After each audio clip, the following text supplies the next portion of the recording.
Hello everyone, आप सभी लोगों का स्वागत है टीचिंग परीक्षा के आज के इस वीडियो में, जिसके अंदर में फ्रेंड्स हम लोग इंडियन नेशनल मूवमेंट, भारतीय राष्ट्रीय आंदोलन के कुछ ऐसे क्वेश्चंस देखेंगे जिसके अंदर में आप लोगों से अक्सर एग्जाम में क्वेश्चंस पूछे जाते हैं और बिहार में इन सभी जगहों पे योगदान क्या था, बिहार का योगदान क्या था, उस तरीके के जो प्रश्न है उनको भी हम लोग यहाँ पर में देखेंगे। तो चलिए जल्दी से हम लोग हमारे आज के सेशन की तरफ में आगे बढ़ते हैं। बहुत सारे बच्चे यहाँ पर में जुड़ चुके हैं। जितने भी बच्चे जिन्होंने सेशन को लाइक कर दिया उन सभी लोगों का बहुत बहुत शुक्रिया। जैसे मैं देख पा रहा हूँ फ्रेंड्स, कंटिन्यूअसली जुड़ते जा रहे बच्चे और बहुत सारे बच्चों ने सेशन को लाइक कर दिया। एक बार हाथ ऊपर करके बता देंगे फ्रेंड जितने भी लोग हैं जिन्होंने सेशन को लाइक कर दिया है। ठीक है, ये पूरा का पूरा सेशन आप सभी लोगों को समर्पित। जहां भी शेयर कर सकते हो जल्दी जल्दी से शेयर कर देंगे, टेलीग्राम, फेसबुक, व्हाट्सएप, इंस्टाग्राम।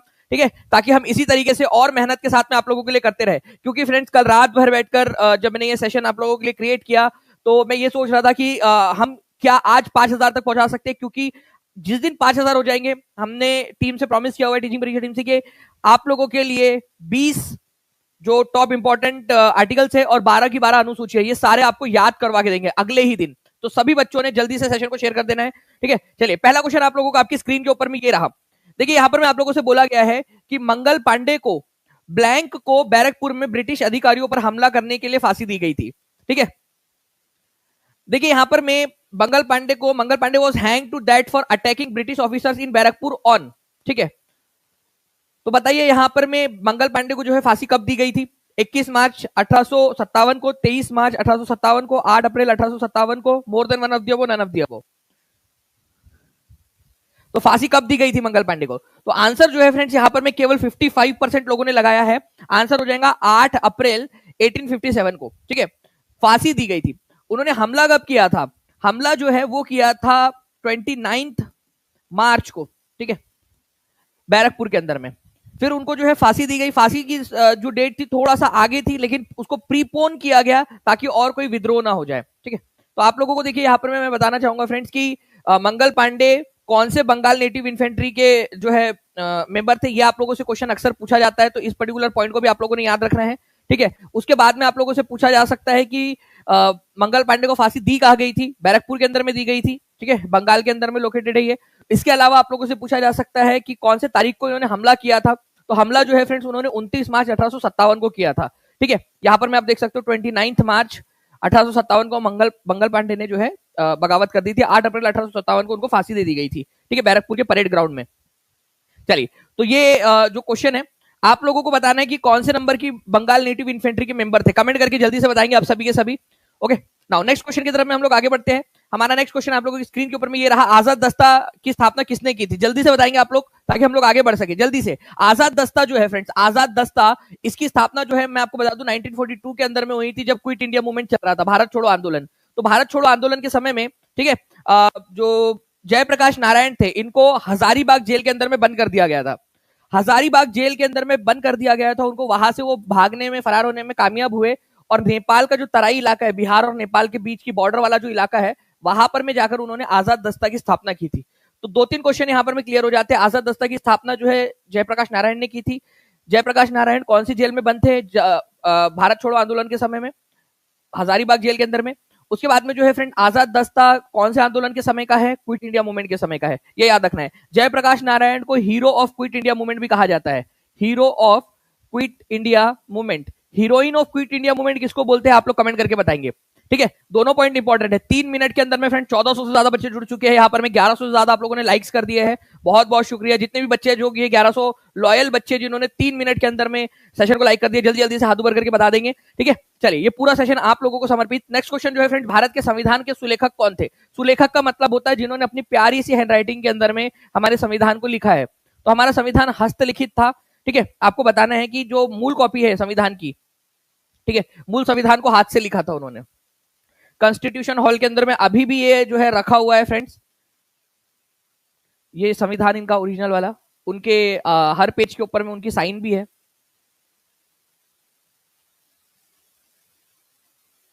ठीक है, तो प्रेम बिहारी, ठीक है, नारायण रायजादा, ये इनका नाम था जिन्होंने जो है फ्रेंड सुलेखन किया है, मतलब अपने प्यारी सी राइटिंग के अंदर में इसको लिखा है। तो आंसर हो जाएगा आप लोगों का ऑप्शन नंबर, ठीक है, डी। तो option number D is the correct answer. Prem Bihari Narayan Raizada, इन्होंने सुलेखन किया है और हर इसके ऊपर में आपको इनका नाम भी देखने के लिए मिल जाएगा।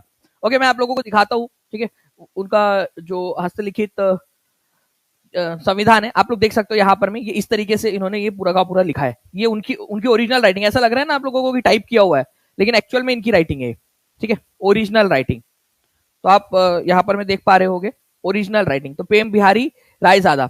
ओके, चलिए, ओरिजिनल संविधान जो है फ्रेंड्स इंग्लिश में लिखा गया था, तो इंग्लिश वाला जो है उसकी बात हो रही है यहाँ पर में, इंग्लिश वर्जन जो था उसका, ठीक है। तो ये एक पॉइंट था जो आप लोगों ने याद रखना है, इंपॉर्टेंट है, एग्जाम के अंदर में आप लोगों से पूछा जा सकता है। नेक्स्ट क्वेश्चन की तरफ में आगे बढ़ते हैं friends. Who among the following was the lawyer who appeared in the favour of INA trials. देखिए क्या हुआ था ना कि इंडियन नेशनल आर्मी, आपको पता है कि आजाद हिंद फौज की स्थापना मोहन सिंह ने की थी, मोहन सिंह ने। बाद में जो है फ्रेंड्स धीरे धीरे होते हुए ये पहुंची सुभाष चंद्र बोस के पास में, सुभाष चंद्र बोस इनके पास में पहुंचती है। सुभाष चंद्र बोस ने जापान की मदद से भारत के ऊपर में आक्रमण कर दिया था, अंग्रेजों के ऊपर में, बेसिकली भारत को आजाद कराने के लिए। तो आईएनए हार गई थी, Indian national army, Azad Hind फौज हार गई, और इनके कई सारे लोगों को पकड़ लिया गया था। उनके ऊपर में मुकदमा चलाने के लिए वो लाया गया लाल किले पर दिल्ली में। जब उन पर मुकदमा हो रहा था तो कौन थे जो उनकी पैरवी कर रहे थे, जो उनके मुकदमे को लड़ रहे थे, ये आप लोगों से पूछा गया है, ठीक है। तो इनके मुकदमे को लड़ रहे थे, यहां पर में अगर हम लोग बात करेंगे फ्रेंड्स, तो जो मेन वकील थे वो थे भानुभाई देसाई। लेकिन भानुभाई देसाई अकेले वकील नहीं थे, इनके साथ में जो है फ्रेंड्स आप लोगों को भूला भाई देसाई जो है फ्रेंड्स, ये इनके अकेले वकील नहीं थे। भूला भाई के साथ में जो है फ्रेंड्स आप लोगों को बता दूं कि तेज बहादुर सप्रू, ठीक है, पंडित जवाहरलाल नेहरू, ठीक है, कैलाश नाथ काटजू, ठीक है, तो के एन काटजू, उसके अलावा जो है फ्रेंड्स आसिफ अली, ठीक है, ये ऐसे लोग थे जो वकील थे, लेकिन इन्होंने वकालत छोड़ दी थी। कई सालों के बाद में उन्होंने फिर से वकालत शुरू की, जस्ट इस केस के लिए, ठीक है, इस केस के लिए उन्होंने कोट पहना और वो उनको बचाने के लिए गए। लेकिन जो मेन वकील थे, मुख्य वकील थे, वो भूला भाई देसाई ही थे, ये याद रखना है आप लोगों ने, भूला भाई देसाई। मैं आप लोगों को बताना चाहूंगा फ्रेंड्स कि उस समय में कर्नल प्रेम सहगल, ठीक है, उसके बाद में मेजर जनरल शहबाज खान, ठीक है, कर्नल गुरबख्श सिंह ढिल्लो, ऐसे लोग थे जिनके ऊपर में मुकदमा चलाया जा रहा था। ये और भी लोग थे लेकिन ये मेन लोग थे। तो प्रेम सहगल, ठीक है, गुरबख्श सिंह ढिल्लो, ठीक है, और शहबाज खान, ऐसे लोग जो इंडियन नेशनल आर्मी के थे सुभाष चंद्र बोस के अंदर में, सुभाष चंद्र बोस की Indian national army Azad Hind फौज में, जो अंग्रेजों के खिलाफ लड़ रहे थे, ठीक है। चलिए, तो ये आप लोगों ने याद रखना है कि आंसर हो जाएगा भूला भाई देसाई, भूला भाई देसाई आंसर एग्जाम के अंदर में ये पूछा जाता है, प्लीज एक बार लिख लेंगे आप लोग। इसके अलावा जो है आईएनए के मुकदमे की शुरुआत कब हुई थी, तो 1945 में हुई थी फ्रेंड्स, ये याद रखना आप लोगों ने। 1945 के अंदर में लाल किले के अंदर में ये मुकदमा चलाया गया था, ठीक है, लाल किले के अंदर। नेक्स्ट क्वेश्चन की तरफ में आगे बढ़ते हैं। अब देखिए ये क्वेश्चन बड़ा ही इंटरेस्टिंग सा क्वेश्चन है। तो भूला भाई देसाई, ये याद रखना है आप लोगों ने, कभी भी आपको भूलना नहीं है, भूला भाई देसाई जो है इनका नाम है, ठीक है। और साथ में बहुत सारे और भी वकील आ गए थे, जवाहरलाल नेहरू, तेज बहादुर सप्रू जैसे जो लोग थे, के एन काटजू टाइप के, लेकिन मेन वकील भूला भाई देसाई थे। Now in the communal award and Poona pact, ठीक है, how many seats were allocated for depress classes. देखिए अब ध्यान से समझना आप लोग, बहुत बढ़िया फ्रेंड्स, 8 मिनट के अंदर अंदर में आप लोगों ने 2100 से ज्यादा बच्चे जुड़ चुके हैं और करीब करीब 1500। जल्दी जल्दी से सेशन को लाइक एंड शेयर करते रहेंगे आप लोग, बहुत पास में हम लोग 1500 के, ठीक है, सेशन को लाइक एंड शेयर करते रहेंगे तो हम लोग बहुत तेजी से आगे बढ़ रहे हैं। तो यहां पर मैं आपको बता दूं फ्रेंड्स कि कम्युनल अवार्ड जो है, कम्युनल अवार्ड, ये क्या था, जो अंग्रेजों ने जो दलित कम्युनिटी थी, ठीक है, उनको एक ऑफर दिया था कि आपको हम क्या करते हैं, एक हिंदुओं से अलग मान लेते हैं, हिंदू अलग और दलित कम्युनिटी जो है जिनको अछूत माना जाता था, उन लोगों को अलग हम मान लेंगे। इससे क्या होता कि हिंदू और दलित हमेशा के लिए अलग हो जाते, दलितों को एक जो है प्रकार का रिजर्वेशन मिल जाता, सेपरेट इलेक्टोरेट मिल जाता, जो आरक्षण या रिजर्वेशन है उससे भी कई ज्यादा ऊपर की चीज थी। कम्युनल जो रिप्रेजेंटेशन है, ठीक है, कम्युनल रिप्रेजेंटेशन, या फिर आपको बता दूं कि सांप्रदायिक जो एक तरीके से जो अधिकार क्षेत्र दे दिया जाता है, उसके अंदर में क्या होता है कि जो कम्युनिटी का व्यक्ति इलेक्शन में खड़ा है उसी कम्युनिटी के लोग वोट देंगे, बाकी लोग वोट नहीं देंगे, ठीक है। तो सबसे पहले जो यहाँ पर में कम्युनल रिप्रेजेंटेशन दिया गया था, सांप्रदायिक प्रतिनिधित्व दिया गया था, वो मुस्लिम्स को दिया गया था 1909 के अंदर में, ठीक है। अब क्या होता अगर ये कम्युनल अवार्ड जो कि अंग्रेजों ने लेकर आया था दलितों के लिए, कि दलितों को हम जो है क्या करेंगे, 71 सीट्स के ऊपर में, ठीक है, 71 सीट्स के ऊपर में हम जो है कम्युनल रिप्रेजेंटेशन देंगे, मतलब कि वो सीट उनके लिए ऐसी इस तरीके से रिजर्व हो जाएंगी कि वहां पर में केवल दलित लोग खड़े हो पाएंगे और केवल दलित लोग ही वोट दे पाएंगे। अब क्या हुआ कि ये अंग्रेजों ने जो है डॉक्टर भीमराव अंबेडकर की मांग के ऊपर में इसको बात को स्वीकार कर लिया। गांधी जी को इस बात पे ऐतराज था। गांधी जी ने कहा कि अगर इस तरीके से दलितों को अलग कर दिया गया हिंदू समाज से, तो वो हमेशा के लिए हिंदू समाज अलग अलग हो जाएगा। ठीक है, हिंदू अलग हो जाएंगे और दलित अलग हो जाएंगे। ठीक है, तो गांधी जी पूना की यरवड़ा जेल के अंदर में भूख हड़ताल पे बैठ गए।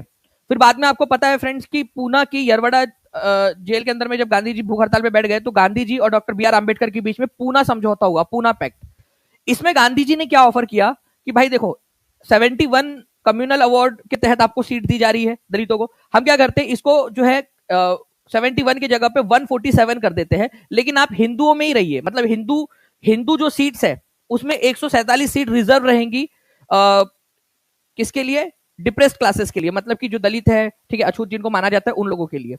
तो 71 सीट कम्युनल अवार्ड ने दी थी। गांधी जी ने थोड़ा सा और जो है फ्रेंड्स यहाँ पर मैं बढ़ा के दिया 147 सीट, लेकिन हिंदुओं के अंदर में रहकर, मतलब कि वहां पर में खड़े दलित लोग होंगे, लेकिन वोट दलित और हिंदू दोनों मिलाकर देंगे, लेकिन सीट बढ़ा दी।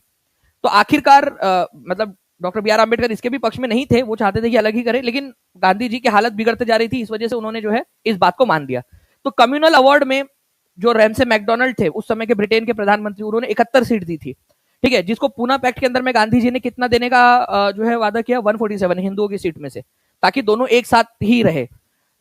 तो ये क्वेश्चन आपको समझ में आ गया होगा, आई होप, कि कम्युनल अवार्ड के अंदर में 71 सीट जो है वो प्रस्तावित की गई थी डिप्रेस्ड क्लास के लिए, दलित वर्ग के लिए, लेकिन पूना पैक्ट में इसको बढ़ाकर 147 कर दिया गया, लेकिन हिंदुओं के अंदर में रहकर, मतलब हिंदुओं के साथ में रहकर, अंदर में भी नहीं बोल सकते, साथ में रहकर। ये चीज समझ में आई क्या? हाथ ऊपर करके बताएंगे जल्दी जल्दी से। ये बहुत ही इंपॉर्टेंट क्वेश्चन है। मैं आपको बता दूं फ्रेंड्स कि यहाँ इस क्वेश्चन को 90% लोग जो है वो इस क्वेश्चन को छोड़ देते हैं, या करते नहीं है, या गलत करके आते हैं, उनको समझ में ही नहीं आता कि क्वेश्चन में बोला क्या गया है।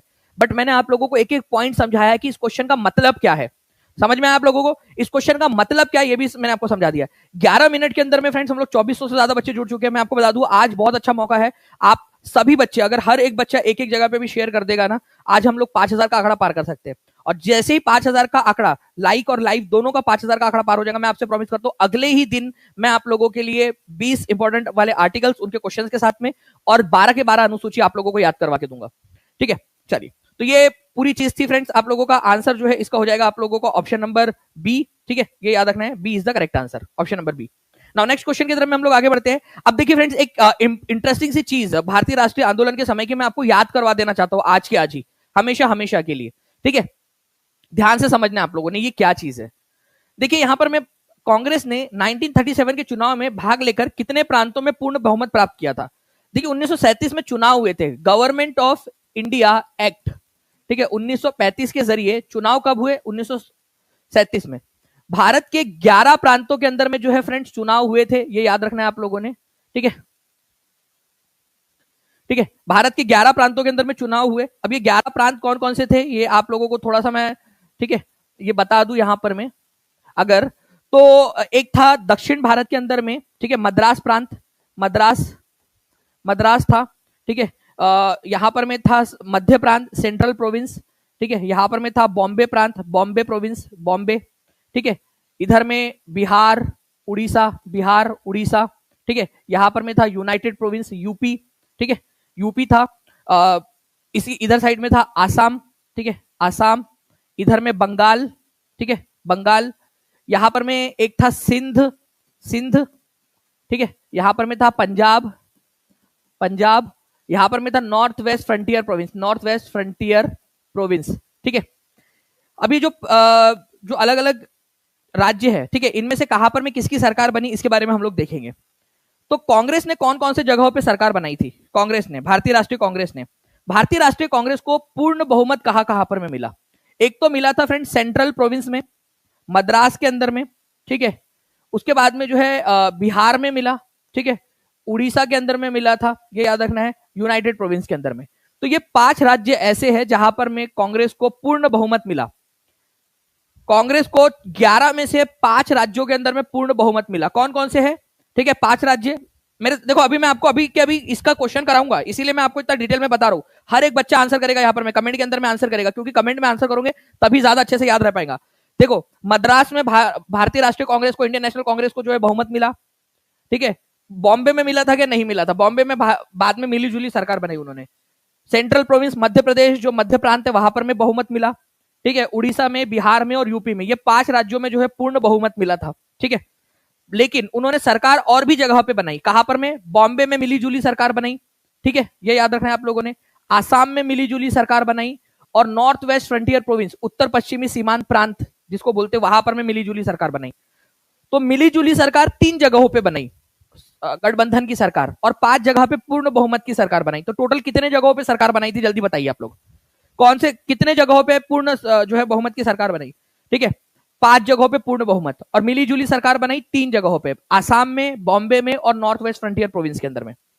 ऐसे कौन से 3 प्रांत, 11 में से 8 में सरकार बन गई कांग्रेस की, ऐसे 3 प्रांत अभी भी बच गए जहां कांग्रेस की सरकार बनी ही नहीं। मुझे बताओ कि कौन से है जहां पर में कांग्रेस की सरकार ही नहीं बनी। तो कांग्रेस की सरकार नहीं बनी कहां में? ठीक है, सिंध में नहीं बनी, पंजाब में नहीं बनी, और बंगाल में नहीं बनी। ये क्वेश्चन मैं आपको इसलिए बता रहा हूं इतना डिटेल में, क्योंकि ये क्वेश्चन पूछा जाता है। सिंध में, पंजाब में और बंगाल में कांग्रेस की सरकार नहीं बनी थी 1937 के चुनाव के बाद। सिंध, बंगाल, पंजाब। ठीक है, चलिए, तो 5 राज्य ऐसे हैं जहां पर में पूर्ण बहुमत मिला था, तो इसका आंसर ऑप्शन नंबर सी हो जाएगा। आगे मैं आपको और क्वेश्चंस की तरफ में लेकर चलता हूं। ये जो 8 राज्यों में कांग्रेस ने सरकार बनाई थी, वो कितने महीने तक चली? ठीक है, वैसे तो इसको पूरे 5 साल तक चलना था, लेकिन 5 साल तक ये पूरी सरकार नहीं चली। ठीक है, 1937 के प्रांतों में कांग्रेस ने 5 राज्यों के अंदर में पूर्ण बहुमत की और 3 राज्यों में मिली जुली सरकार बनाई थी। ठीक है, टोटल 8 राज्यों में सरकार, 8 के 8 राज्यों की सरकारों ने इस्तीफा दे दिया एक साथ। ठीक है, कितने महीने बाद?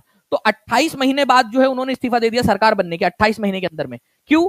क्योंकि फ्रेंड्स, भारत के उस समय के जो वायसराय थे, वायसे रॉय, लॉर्ड लिन लिथ गो, लिन लिथ गो, उन्होंने क्या घोषणा कर दी कि भारत वर्ल्ड वॉर 2 के अंदर में लड़ेगा। क्यों लड़ेगा भाई? हमारा लेना ना देना। ठीक है, बेगानी शादी में अब्दुल्ला दीवाना। भारत जो है, भारत के ऊपर में भारत का कोई लेना नहीं देना नहीं, और भारत जो है वर्ल्ड वॉर 2 के अंदर में ब्रिटेन के तरफ से लड़ेगा। तो इसके विरोध में कि भाई भारतीय लोगों से पहले पूछ तो लो।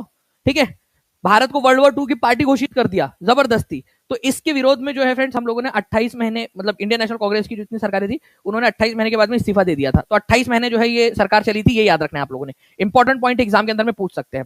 ठीक है, चलिए, बहुत बढ़िया फ्रेंड्स। यहाँ पर मैं देखिए 17 मिनट के अंदर में 2900 से ज्यादा बच्चे यहाँ पर में जुड़ चुके हैं। मुझे लग रहा है कि आज हम लोग जो है 5000 का आंकड़ा पार कर सकते हैं। हर एक बच्चा जल्दी से जहां भी शेयर कर सकता है, टेलीग्राम, फेसबुक, व्हाट्सएप, इंस्टाग्राम, अपने लाइब्रेरी के ग्रुप, हर जगह पे जल्दी से शेयर कर देंगे। ठीक है, 2-2, 3-3 बार शेयर करते रहिए जल्दी जल्दी से, ताकि आज हम 5000 का आंकड़ा पार कर सके, और जल्दी से सेशन को लाइक भी करते रहेंगे आप लोग।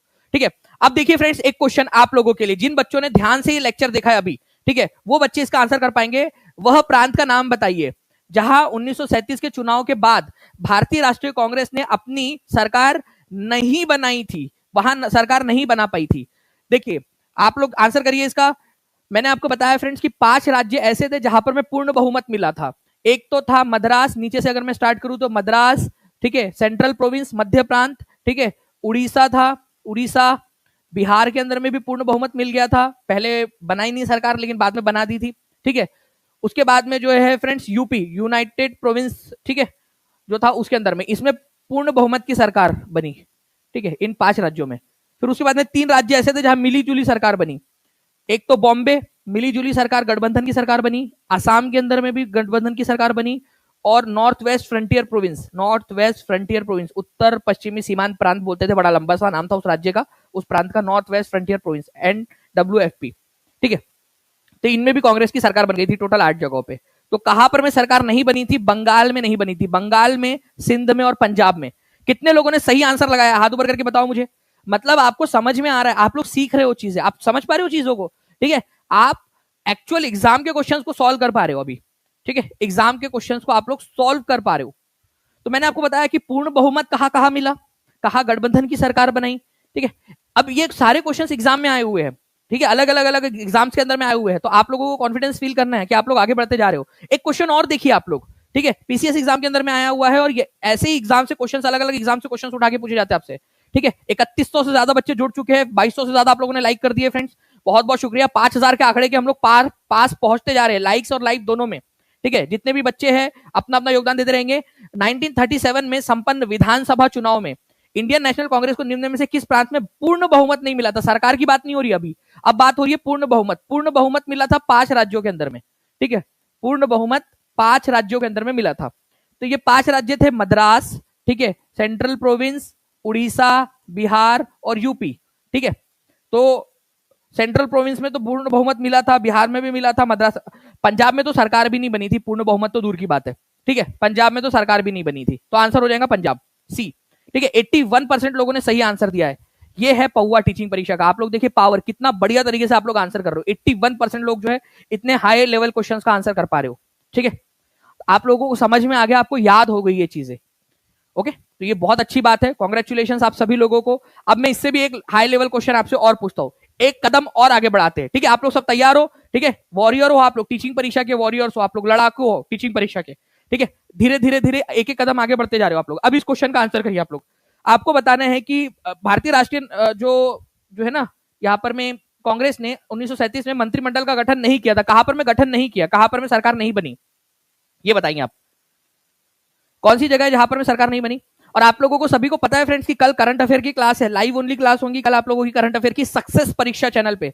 सक्सेस परीक्षा में आपको बता दूं फ्रेंड्स, प्राउडली आप सभी लोगों को कांग्रेचुलेशंस, सक्सेस परीक्षा उस पर अब तक एक भी वीडियो नहीं गया है, ठीक है। लेकिन फ्रेंड्स सक्सेस परीक्षा पे हम लोग 3181 अभी जो यहाँ पर में लगाया है, उन्होंने स्क्रीनशॉट लगाया है, आप देख रहे हो कि बिना कोई वीडियो डाले अब तक हम लोग जो है 3000 से ज्यादा सब्सक्राइबर्स हो चुके हैं। तो आप लोग देखिए कितना पावर है आप लोगों के अंदर में, अब तक एक भी वीडियो नहीं गया उसके ऊपर फिर भी, ठीक है। तो कल देखिए आप लोग की, कल जब वीडियो जाएगा तो फिर आप लोग कितना ज्यादा उसके ऊपर में प्रतिशत देख पाओगे। तो कॉन्ग्रेचुलेशन आप सभी लोगों को, एक यूनिक चीज है, बिना बिना कोई वीडियो का चैनल, 3000 से ज्यादा सब्सक्राइबर्स उसके अंदर में, आप सभी को कांग्रेचुलेशन, आपको समर्पित ये पूरा, ठीक है। Which of the following province of India did not have a Congress ministry.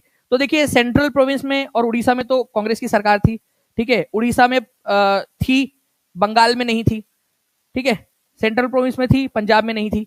Answer हो जाएगा आपका option number B, Bengal, Punjab और सिंध, ठीक है, बंगाल, पंजाब और सिंध, ये याद रखना आप लोगों ने फ्रेंड्स। ये 3 राज्य ऐसे हैं जहां पर में, या 3 प्रांत ऐसे जहां पर में कांग्रेस की सरकार बन ही नहीं पाई, ठीक है, ये याद रखना है आप लोगों ने, ठीक है। बी, कितने लोगों ने सही आंसर किया है, 83%, क्या बात है, देखिए मतलब कंपटीशन क्या टफ हो गया, बढ़ गया एकदम। आगे बढ़ते हैं हम लोग फ्रेंड्स। उससे पहले आपको बता दूं कि कल आप लोगों का जो है फ्रेंड्स करंट अफेयर्स होने वाला है। हम लोग पूरा 6 महीने का करंट अफेयर देखेंगे, 1 जनवरी से लेकर 30 जून तक, ठीक है। हर एक ऑप्शन, मतलब एक भी ऑप्शन ऐसा नहीं रहेगा जो करंट में ना, न्यूज में ना रहा हो। हम हर ऑप्शन को जो है डिटेल में जाकर उसका रिवीजन करेंगे, फिर उन ऑप्शन के ऊपर में बेस्ड जब क्वेश्चन आएगा तब आप लोग आंसर कर पाओगे, वही के वही आपकी रिवीजन हो जाएंगी। और इसके तुरंत बाद लाइव ओनली क्लास रहेंगी आप लोगों की, ठीक है, जो बच्चा लाइव आएगा वो देख पाएगा पूरा इसको अच्छे से। और मैं आपको बता दूं फ्रेंड्स कि इसके तुरंत बाद आपकी एक टेस्ट होगी, जिसके अंदर में आप लोगों में से कौन बच्चा ज्यादा बेहतर परफॉर्म कर रहा है, ठीक है, किसने अच्छे से पूरा सेशन किसने अच्छे से देखा है, वो समझ में आ जाएगा आप लोगों का, ठीक है। तो ये जो है फ्रेंड्स हम लोग कल करने वाले हैं सक्सेस परीक्षा चैनल। तो सक्सेस परीक्षा चैनल आप सर्च भी कर लोगे इस सेशन के बाद में, और उसको सब्सक्राइब कर लोगे जिन बच्चों ने चैनल को सब्सक्राइब नहीं किया उन लोगों ने, ठीक है।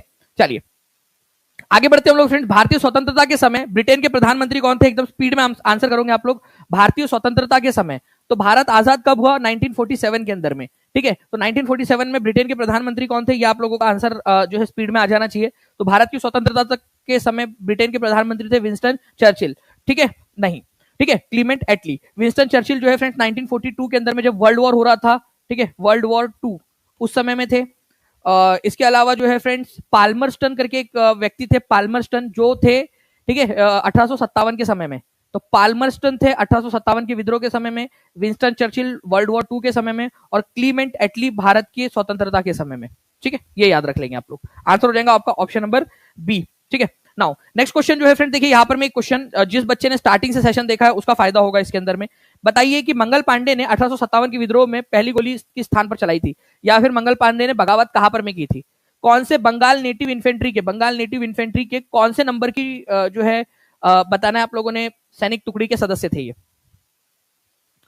फास्ट, 2500 लाइक से केवल 51 लाइक्स हम लोग दूर है अभी, अब केवल 44। चलिए तो यहां पर मैं आप देखेंगे फ्रेंड्स कि मंगल पांडे बंगाल नेटिव इन्फेंट्री के 34वें नंबर की जो टुकड़ी थी उसके मेंबर थे। उन्होंने, ठीक है, बैरकपुर के अंदर में कौन सी तारीख थी जब उन्होंने गोली चलाई, ठीक है, उन्होंने गोली चला दी थी 29 मार्च को, 29 मार्च, ठीक है। उनको फांसी कब दी गई, अगर फांसी पूछा जाए फांसी कब हुई थी, तो फांसी की तारीख मैंने आपको स्टार्टिंग में पहला ही क्वेश्चन हम लोगों ने फांसी की तारीख वाला लिया था, अगर आपको याद आ रहा है तो बता देंगे जल्दी जल्दी से फ्रेंड्स, ठीक है। फांसी दी गई थी यहां पर में 8 अप्रैल को, 8 अप्रैल, ठीक है, 1857 में, ठीक है। तो 29 मार्च को उन्होंने गोली चलाई और 8 अप्रैल को फांसी दे दी गई बैरकपुर के अंदर में, बैरकपुर पश्चिम बंगाल के अंदर में। ओके, चलिए बहुत बढ़िया, आप लोगों के आंसर्स आ चुके हैं। नाउ नेक्स्ट क्वेश्चन की तरफ में हम लोग आगे बढ़ते हैं। आप लोग 34वीं बंगाल नेटिव इन्फेंट्री याद रखिएगा, बहुत सारे बार एग्जाम के अंदर में आता है। अब एक बढ़िया क्वेश्चन आपका, ठीक है, इंटरेस्टिंग सा क्वेश्चन, इतिहास में जो है फ्रेंड्स इसका भी बहुत ही एक अपना महत्व है, क्योंकि इससे ब्रिटेन की जो इकोनॉमी है, ठीक है, भारत के अंदर में ब्रिटिश प्रशासन की भारत के अंदर में जो इकोनॉमी थी वो मजबूत हुई। बैंक ऑफ कलकत्ता, ठीक है, बैंक ऑफ कलकत्ता, ठीक है, बैंक ऑफ बॉम्बे और बैंक ऑफ मद्रास, ठीक है, इसको कई बार बैंक ऑफ बंगाल भी बोला जाता है। तो बैंक ऑफ कलकत्ता 1806 के अंदर में इसकी स्थापना हुई थी, जिसका पहले बैंक ऑफ कलकत्ता जो है के नाम से इसकी स्थापना हुई थी 1806 में, फिर बाद में बैंक ऑफ बंगाल कर दिया गया था इसका नाम, bank of Bengal. Bank of Bombay, ठीक है, बॉम्बे जो है 1840 के अंदर में इसकी स्थापना हुई थी, और मद्रास, बैंक ऑफ मद्रास जो है 1843 में, 1843 के अंदर में। ये तीनों बैंक्स को एक साथ विलीन करके कौन सा बैंक बनाया गया था, जल्दी बताइए। तो इन तीनों बैंक्स को एक साथ विलीन करके इंपेरियल बैंक बनाया गया था। कौन सा बैंक बनाया गया था? Imperial bank of India. बहुत ही इंपॉर्टेंट है आप लोगों का, प्लीज इसको याद रखेंगे आप लोग, इंपीरियल, ठीक है।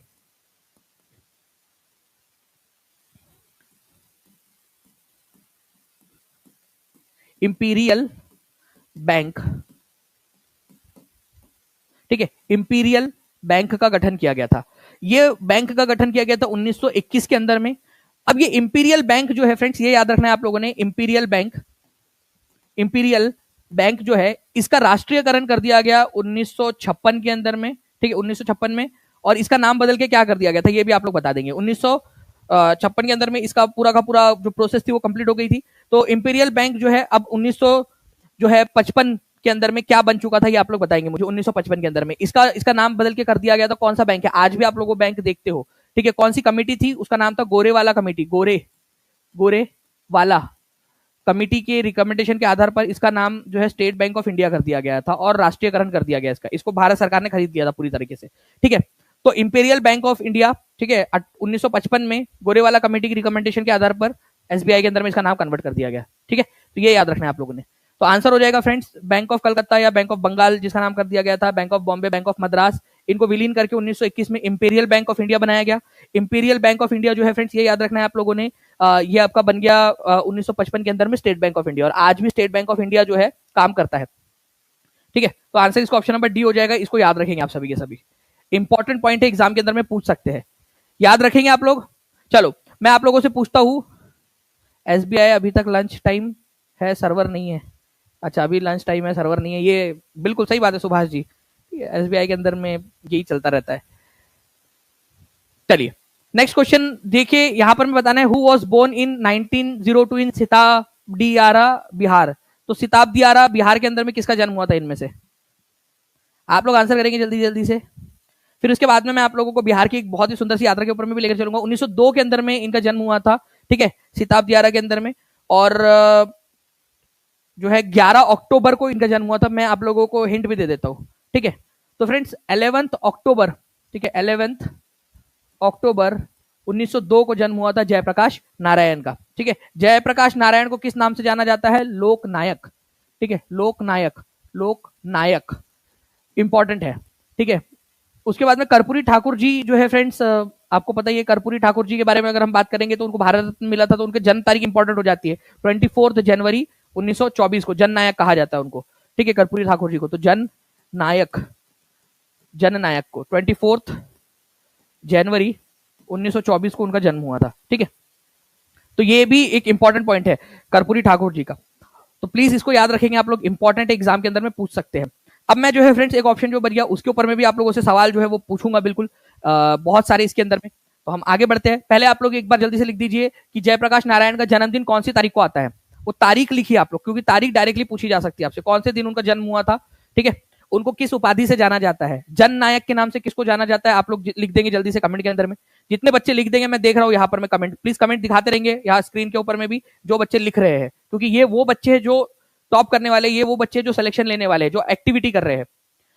चलिए 29 मिनट के अंदर में फ्रेंड्स हम लोग बहुत पास पहुंच चुके हैं हमारे 5000 के हम लोग पास आते जा रहे हैं, जल्दी जल्दी से सेशन को शेयर कर देंगे, और जिन बच्चों ने भी सेशन को लाइक कर दिया है, ठीक है, हाथ ऊपर करके बता देंगे आप लोग। चैनल को सब्सक्राइब जरूर करते रहना आप लोगों ने। नाउ नेक्स्ट क्वेश्चन की तरफ में आगे बढ़ते हैं फ्रेंड्स। देखिए हम लोग आपको बता दूं कि बिस्मार्क ऑफ इंडिया, ठीक है, किसको जाना जाता है भारत में? बिस्मार्क, भारत के बिस्मार्क के रूप में किसको जाना जाता है? ये क्वेश्चन बन सकता है आप लोगों से, बहुत इंपॉर्टेंट है। डॉक्टर राजेंद्र प्रसाद जी को, सरदार वल्लभ भाई पटेल को, चित्तरंजन दास को, या दादा भाई नौरोजी को? Bismarck of India.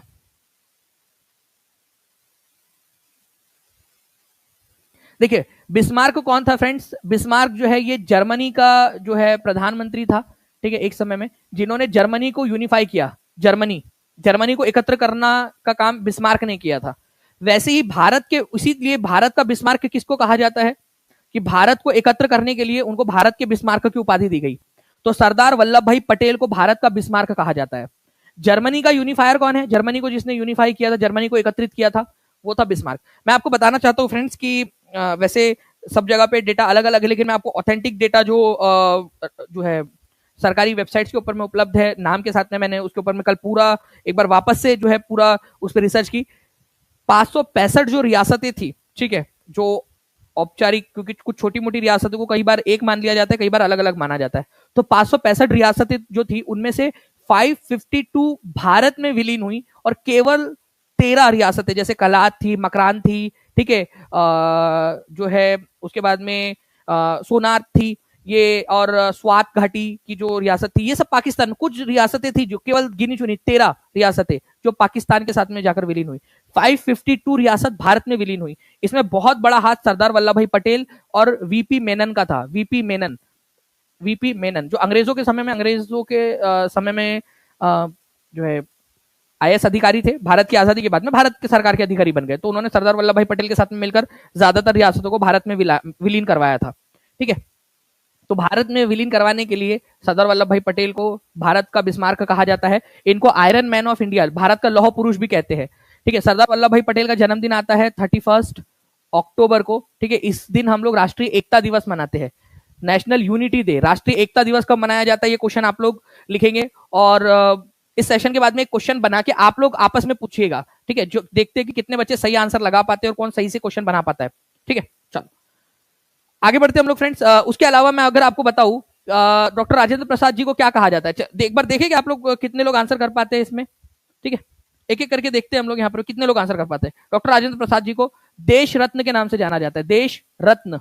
तो देश रत्न किसको बोला जाता है? अगर ये क्वेश्चन आ जाए आप लोगों से तो प्लीज इसको याद रखना है, ठीक है।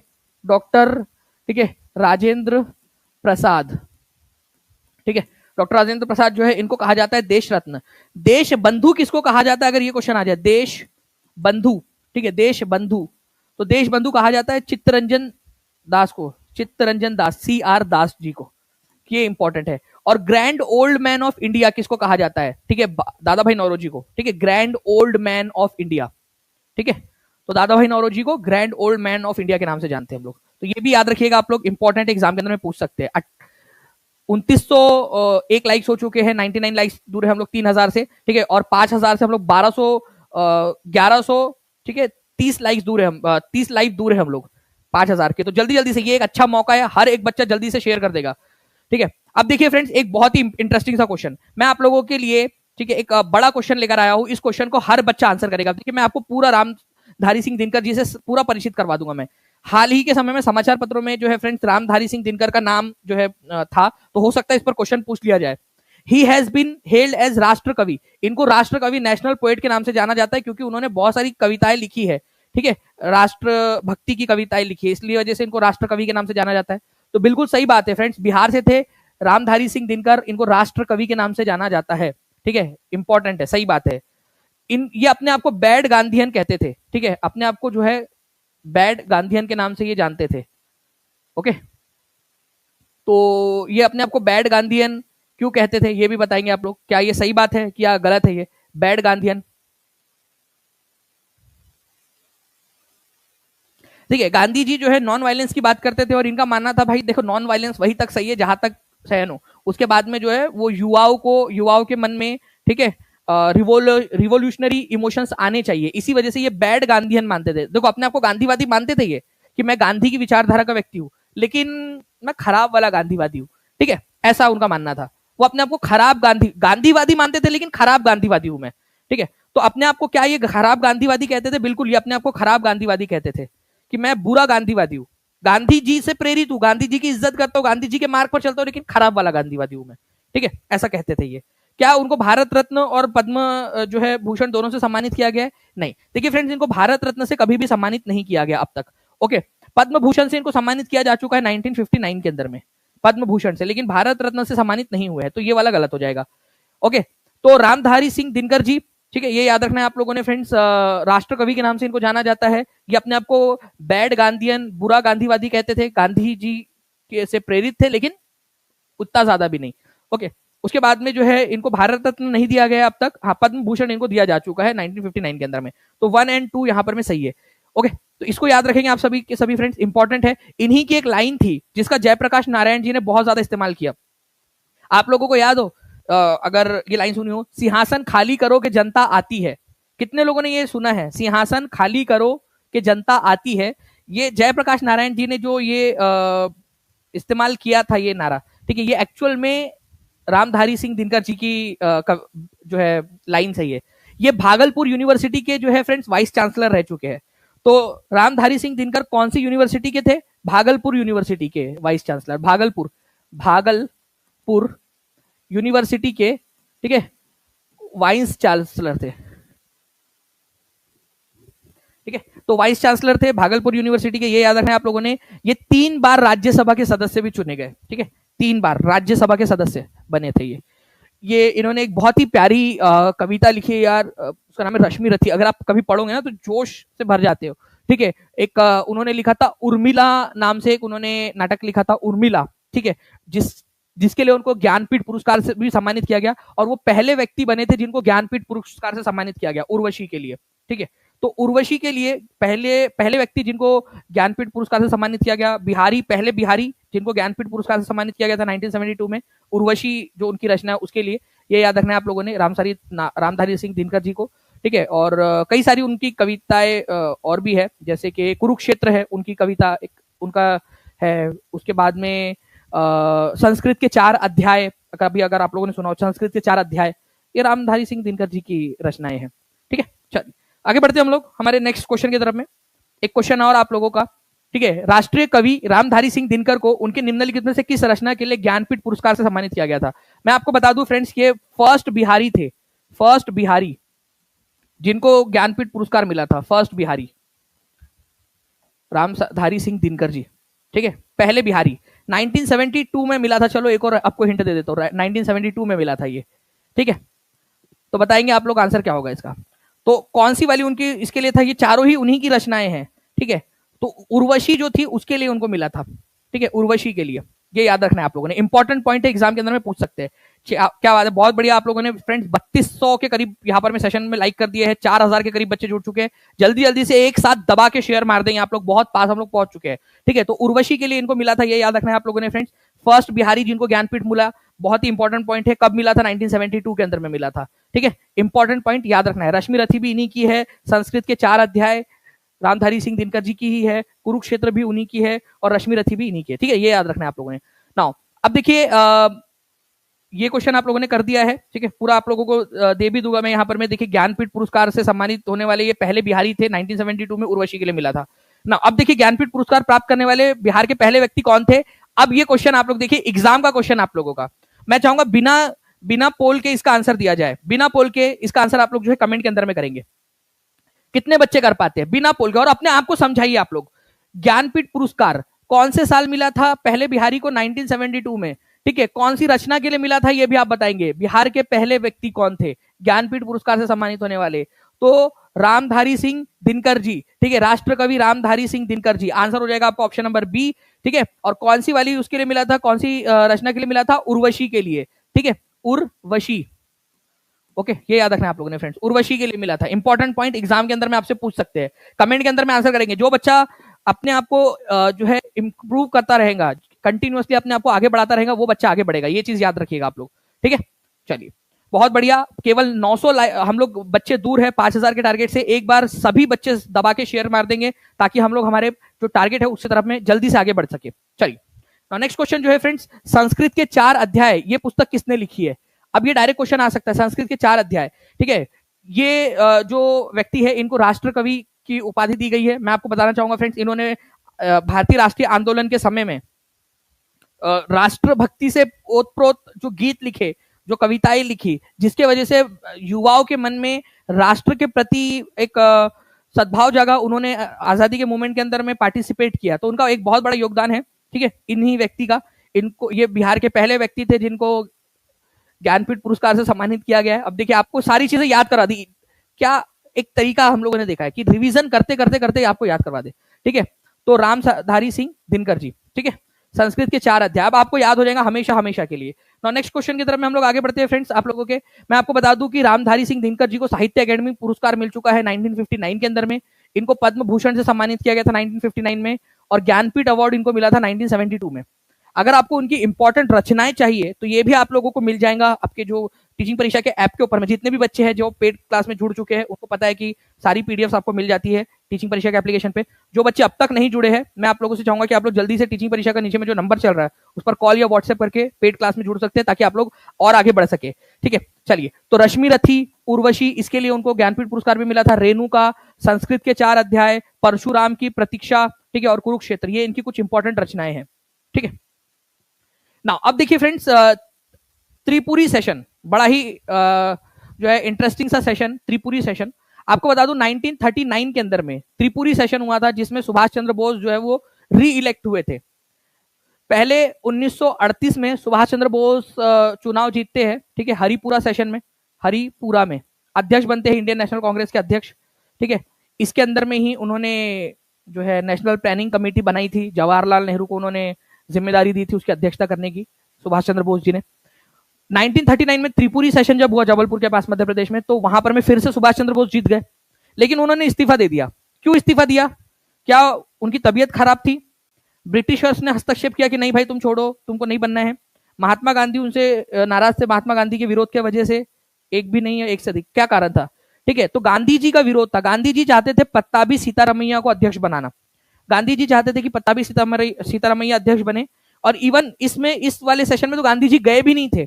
गांधी जी ने क्या किया, गांधी जी ने अपने प्रतिनिधि गोविंद वल्लभ पंत जो थे उनको भेजा था अपने प्रतिनिधि के रूप में, ठीक है। फिर भी सुभाष चंद्र बोस जीत गए। तो सुभाष चंद्र बोस जीत गए, लेकिन जीतने के बाद में गांधी जी का विरोध था, तो उन्होंने बोला कि यार ठीक है, सब काम भी नहीं करने दे रहे वो लोग उनको, तो उन्होंने रिजाइन कर दिया, ठीक है। उनके जगह पे किसको बनाया गया था त्रिपुरी सेशन के अंदर में? 1939 के अंदर में त्रिपुरी सेशन में किसको बनाया गया था? राजेंद्र प्रसाद जी को। ये भी इंपॉर्टेंट क्वेश्चन है, राजेंद्र प्रसाद जी अध्यक्ष बने थे। ये क्वेश्चन बहुत इंपॉर्टेंट है भाइयों, ये राजेंद्र प्रसाद जी अध्यक्ष बने थे, ये इंपॉर्टेंट क्वेश्चन है आप लोगों का बहुत, ठीक है। केवल 1 लाइक दूर है हम लोग, 3500 से 3499 हो चुके हैं लाइक्स में। चलिए आगे बढ़ते हम लोग हमारे नेक्स्ट क्वेश्चन की तरफ में। फ्रेंड्स देखिए, मैं आपको पूरा समझा देता हूँ। हरिपुरा सेशन जो था 1938 का, सुभाष चंद्र बोस पहली बार अध्यक्ष बने। अध्यक्ष भाषण देते समय उन्होंने बोला था कि रोमन लिपि जो है अपनानी चाहिए ABCD को हिंदी लिखने के लिए, ठीक है। हिंदी भी हम लिखने के लिए, ये जैसे देवनागरी लिपि है, हम ये वाली लिपि का इस्तेमाल करेंगे हिंदी लिखने के लिए। नेहरू के नेतृत्व में उन्होंने राष्ट्रीय, ठीक है, यहाँ योजना समिति की स्थापना की थी। तो नेशनल प्लानिंग कमेटी की स्थापना किसके नेतृत्व में की थी उन्होंने? जवाहरलाल नेहरू के नेतृत्व में। सुभाष चंद्र बोस जी ने अपने दोस्त जवाहरलाल नेहरू को बोला, नेहरू जी आप जो है इस समिति के, जो मैं बना रहा हूं नेशनल प्लानिंग कमेटी, ठीक है, इसकी अध्यक्षता करेंगे। तो किसको दी थी उन्होंने जिम्मेदारी? इन्होंने जिम्मेदारी दी थी नेशनल प्लानिंग कमेटी की जवाहरलाल नेहरू को। मतलब सुभाष चंद्र बोस और जवाहरलाल नेहरू बहुत अच्छे दोस्त थे, ठीक है, ये याद रखना है आपने। इवन जब सुभाष चंद्र बोस ने Indian national army Azad Hind फौज बनाई थी और वो लड़ रहे थे जापान की मदद से, तो उन्होंने एक नेहरू ब्रिगेडियन, जवाहर ब्रिगेडियन भी बनाई थी उन्होंने अपने इसमें, अपने दोस्त के नाम पे, ओके। लेकिन जब त्रिपुरी सेशन हुआ 1939 में, तो सुभाष चंद्र बोस एक बार फिर से जो है अध्यक्ष चुन लिए गए, गांधी जी के विरोध के बावजूद भी, क्योंकि गांधी जी चाहते थे पत्ताभी सीतारमैया को अध्यक्ष बनाना। पत्ताभी सीतारमैया हार गए, सुभाष चंद्र बोस जीत गए। तो फ्रेंड्स सुभाष चंद्र बोस ने इस्तीफा दे दिया। राजेंद्र प्रसाद जी को जो है उनके जगह पे फिर नियुक्त किया गया काम चलाने के लिए, काम चलाओ अध्यक्ष के रूप में। महात्मा गांधी ने इसमें भाग भी नहीं लिया था। गांधी जी इतने नाराज थे कि गांधी जी इस सेशन में आए भी नहीं। उन्होंने अपना प्रतिनिधित्व करने के लिए गोविंद वल्लभ पंत को भेजा था। किसको भेजा था? जल्दी से लिखो आप लोग, गोविंद वल्लभ पंत। तो गोविंद वल्लभ पंत को इन्होंने भेजा था अपना प्रतिनिधि बनाकर, ठीक है। चलिए त्रिपुरी सेशन में, तो त्रिपुरी में बहुत नाटक हुआ था उस समय में, तो गांधी जी के विरोध के कारण इनको इस्तीफा देना पड़ा था। अब देखिए friends, at the 1938 Haripura session, ध्यान से, जितने बच्चे ध्यान से देख रहे हैं लेक्चर वो लोग आंसर कर पाएंगे इसका। 1938 के हरिपुरा सेशन के अंदर में आपको बताना है नेशनल प्लानिंग कमेटी जो है इस्टेब्लिश की गई थी, किसके चेयरमैनशिप के अंदर में। यह आंसर आप लोग करेंगे स्पीड में, केवल 700 हम लोग दूर है 5000 के टारगेट से। जल्दी जल्दी से सेशन को लाइक एंड शेयर करते रहेंगे आप लोग फ्रेंड्स, ठीक है, और कमेंट के अंदर में आंसर्स करते रहो आप लोग।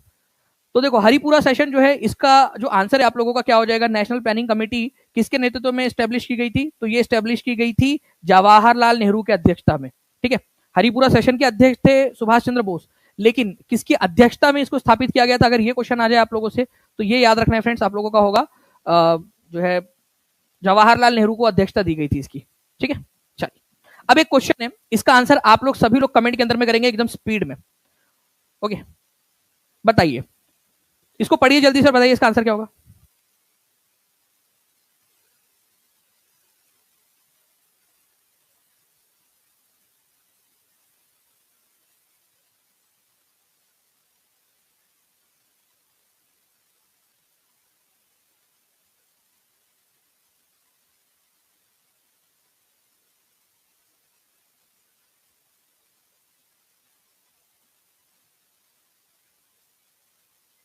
आप लोगों के देखिए फ्रेंड्स आंसर आने स्टार्ट हो गए, बहुत स्पीड में आप लोग आंसर कर रहे हो। त्रिपुरी अधिवेशन में महात्मा गांधी ने तो खुद पार्टिसिपेट किया नहीं, रूठी सासुमा टाइप के, और वो किसको भेजा था उन्होंने भेजा था, ठीक है, गोविंद वल्लभ पंत को। तो आंसर आप लोगों का क्या हो जाएगा, गोविंद वल्लभ पंत। तो answer is option number C. अरे कहा चला गया भाई ये अपना पेन, ठीक है, गोविंद वल्लभ पंत, ओके। ये याद रखना है आप लोगों ने, ये इंपॉर्टेंट पॉइंट है, एग्जाम के अंदर में पूछ सकते हैं, ठीक है। चलिए ना, अब देखिए फ्रेंड्स, भारतीय राष्ट्रीय कांग्रेस के निम्नलिखित में से किस अधिवेशन में जॉर्ज यूल 1888 के अंदर में, ठीक है, अध्यक्ष बने थे। इंपॉर्टेंट पॉइंट है, जल्दी बताइए इस पर्टिकुलर क्वेश्चन का आंसर क्या होगा। पहली बार कोई एक नॉन इंडियन, मतलब एक ब्रिटिश व्यक्ति, यूरोपियन व्यक्ति जो है अध्यक्ष बना था भारतीय राष्ट्रीय कांग्रेस का। आपको बताना है कौन थे ये। तो देखिए यहाँ पर मैं अगर मैं बात करूं तो 1888 के अंदर में जॉर्ज यूल, ठीक है, अध्यक्ष बने थे। उस समय में कहां पर में हो रहा था ये सेशन, इलाहाबाद के अंदर में, ठीक है। तो इलाहाबाद सेशन के अंदर में जॉर्ज यूल पहले ब्रिटिश व्यक्ति जो भारतीय राष्ट्रीय कांग्रेस के अध्यक्ष बने 1888 के अंदर में। प्लीज इसको याद रखना है आप लोगों ने, इंपॉर्टेंट पॉइंट है। पहले विदेशी व्यक्ति कौन थे, जॉर्ज यूल थे, ठीक है, जो भारतीय राष्ट्रीय कांग्रेस के अध्यक्ष बने थे इलाहाबाद सेशन के अंदर। इंपॉर्टेंट पॉइंट, एग्जाम के अंदर में कभी भी पूछा जा सकता है, इसको याद रखें। जॉर्ज यूल लिख दीजिए आप लोग यहाँ पर में, ठीक है, जॉर्ज यूल, इलाहाबाद सेशन में। हम लोग आगे बढ़े उससे पहले आपको बता दूं फ्रेंड्स कि कल 2 बजे आप लोगों की करंट अफेयर्स की क्लास होने वाली है, लाइव ओनली क्लास रहेगी ये। इसके अंदर में आप लोगों को इंपॉर्टेंट वाले जो है पूरे के पूरे 1 जनवरी से लेकर 30 जून तक पूरा 6 महीने का जो है जो करंट अफेयर हम लोग करने वाले हैं। ऑप्शंस को हम इस तरीके से बना रहे हैं ताकि आप लोग हर ऑप्शन से सीख सके। तो कल लाइव ओनली जो क्लास है आप लोगों की, केवल लाइव वाले बच्चे जो इसको देख पाएंगे अच्छे से, और उसके तुरंत बाद टेस्ट दे पाएंगे। तो आप सभी लोगों ने जो है फ्रेंड्स कल आ जाना है एग्जैक्ट 2 बजे सक्सेस परीक्षा चैनल के ऊपर में। आज ही जाकर उसको चैनल को सब्सक्राइब भी कर लेना आप लोग।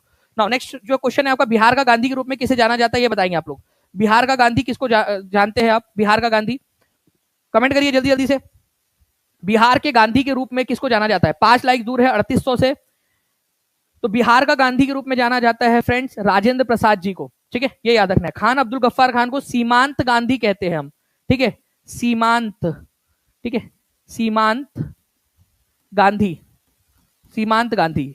वो नॉर्थ वेस्ट फ्रंटियर प्रोविंस था ना, उधर साइड का, उधर साइड में, ये नॉर्थ वेस्ट फ्रंटियर प्रोविंस उधर के थे ये, इसी वजह से इनको सीमांत गांधी बोला जाता था।